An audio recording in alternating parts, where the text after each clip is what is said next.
मानहानि केस में राहुल गांधी को मामूली राहत मिल गई है। सूरत कोर्ट से राहुल को 13 अप्रैल तक जमानत मिली है और 13 अप्रैल को ही कोर्ट में अगली सुनवाई है।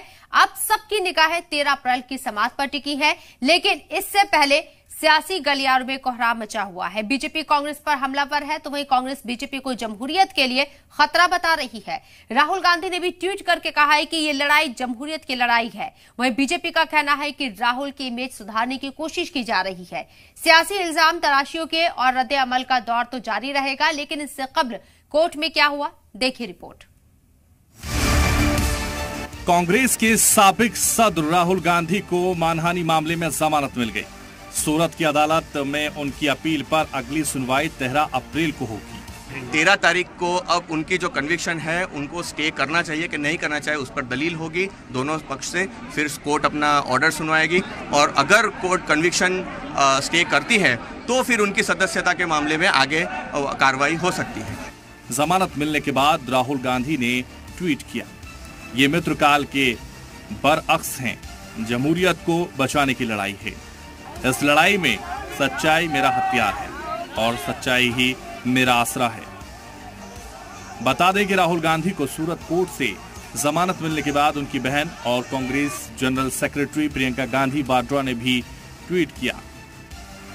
उन्होंने लिखा, सूरमा नहीं परेशान होते, एक लम्हे के लिए भी सब्र का दामन हाथ से नहीं छोड़ते, रुकावटों को गले लगाते हैं, कांटों में राह बनाते हैं। इससे पहले राहुल गांधी आज दोपहर बहन प्रियंका गांधी के साथ फ्लाइट से सूरत पहुंचे थे और निचली अदालत के फैसले के खिलाफ अपील दायर करने को लेकर सेशंस कोर्ट के लिए रवाना हुए थे। वाज़ेह हो कि राहुल गांधी को पिछले महीने यहां की निचली अदालत ने कसूरवार ठहराया था और 2 साल के लिए जेल की सजा सुनाई थी। 2 भगोड़े कारोबारियों और प्रधानमंत्री नरेंद्र मोदी के सरनेम के बारे में अपने तबसरे में राहुल गांधी ने कहा था कि सारे चोरों के सरनेम मोदी हैं। राहुल गांधी ने 13 अप्रैल 2019 को लोकसभा चुनाव की तशहीर के दौरान कर्नाटक के कोलार में एक रैली से खिताब करते हुए ये तबसरा किया था। निचली अदालत ने फैसले के खिलाफ अपील के लिए उनकी सजा 1 महीने के लिए मुअत्तल कर दी थी। सूरत की अदालत की ओर से कसूरवार ठहराए जाने के एक दिन बाद लोकसभा सचिवालय ने 24 मार्च को एक नोटिस जारी कर राहुल गांधी को पार्लियामेंट की रुकनियत से नाअहल करार दिया था।